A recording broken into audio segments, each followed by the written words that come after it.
Well, Mr. Chair, Jim Andrews with McDonald Crown Wilson on behalf of Truckee Meadows Water Authority. We were in opposition to the bill as it was drafted. This morning we reviewed the proposed amendment by Clark County, and we do support this amendment.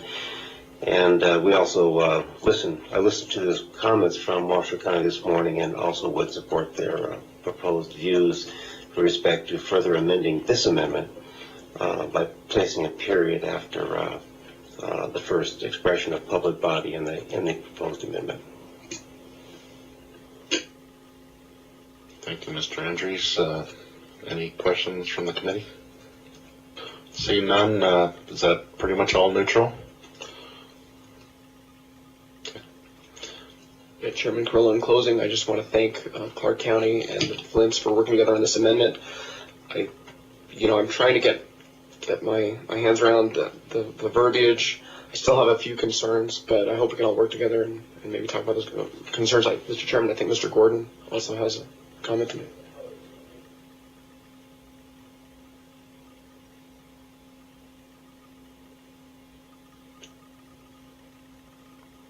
Please go ahead.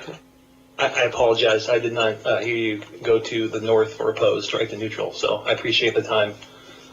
We just thought everybody loved this bill so much that there was no opposition.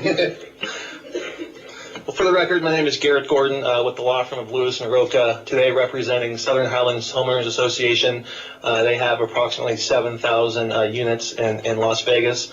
We are respectfully opposed, but look forward to working with the sponsor over the course of the next few weeks to try to come up with, I think, a compromise in that pulling in common interest communities under Chapter 241, I think, is frankly good and bad. I think Chapter 241, open meeting law, there are some positive things in there that maybe could be incorporated into current NRS 116.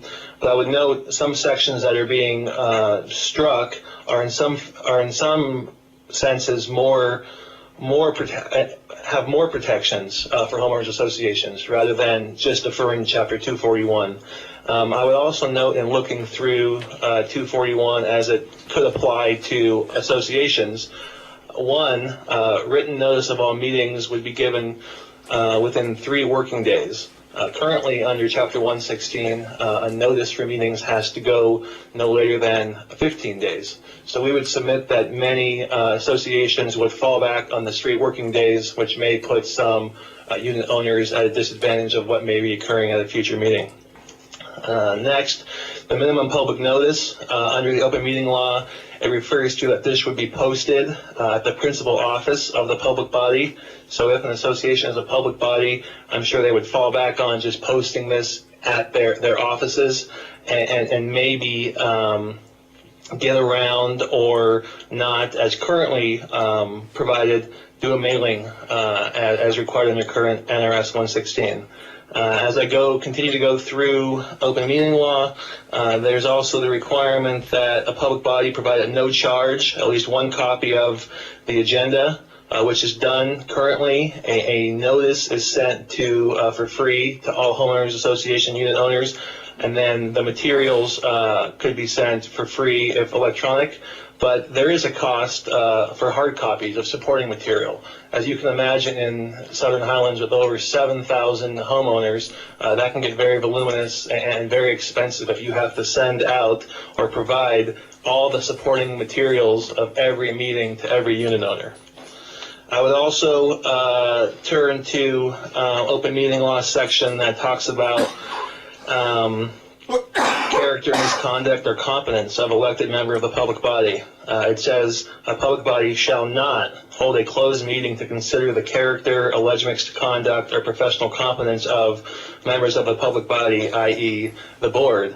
Currently under Chapter 116, this is handled in closed session, not only for board members but for unit owners, as Section 116.31175 prohibits an HOA or association from disclosing private information about unit owners. So if there cannot be the opportunity for a closed meeting under certain circumstances, we think that could pose a problem and go awry of some current protections in Chapter 116. Finally, I would end with one of the last provisions in open meeting law that talks about violations and could be possibly guilty of misdemeanors. We believe this could chill possibly very good folks who are all volunteers running for HOA boards. It's tough enough to get good folks to run for these boards, and if you throw the possibility of being guilty of misdemeanors for some violations, you might have some of these folks decline to run. So I'm here for questions, and I look forward to working with the chairman over the next couple weeks to maybe pull in some of the protections of open meeting law provisions into Chapter 116, but keep some other ones that, again, we believe are more protective. And I'm here for questions. Thank you. Thank you, Mr. Gordon. Any questions from the committee? Seeing none.